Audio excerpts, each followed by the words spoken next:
আসসালামু আলাইকুম। আমি ডাক্তার সোহেল রানা বলছি। আপনারা সবাই কেমন আছেন? আশা করি সবাই সুস্থ আছেন। সুন্দর ত্বকের গোপন রহস্য। সুন্দর ত্বকের গোপন রহস্য হলো পর্যাপ্ত ও স্বাস্থ্যকর ঘুম। আপনি খেয়াল করলে দেখবেন, আমরা যখন সকালে ঘুম থেকে উঠি তখন আমাদের ত্বক সবচেয়ে উজ্জ্বল ও মসৃণ দেখায়। এর কারণ হলো পর্যাপ্ত ঘুম। স্বাস্থ্যকর ত্বকের অন্যতম গোপন রহস্য এই ঘুম।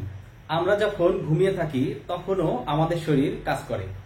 তাই পর্যাপ্ত ঘুম বিভিন্নভাবে আমাদের ত্বকের জন্য উপকারী। পর্যাপ্ত ঘুমের ফলে ত্বকে নতুন কোলাজেন তৈরি হয়, যার ফলে ত্বকে বলিরেখা পড়ে না। পর্যাপ্ত ঘুম হলে চোখের নিচের কালো দাগ থেকে মুক্তি লাভ করা যায়। পর্যাপ্ত ঘুম হলে রক্ত প্রবাহ বাড়ে, যার ফলে ত্বকের উজ্জ্বলতা বৃদ্ধি পায়। তাই সুস্থ ও সুন্দর ত্বকের জন্য পর্যাপ্ত ঘুমের কোনো বিকল্প হয় না।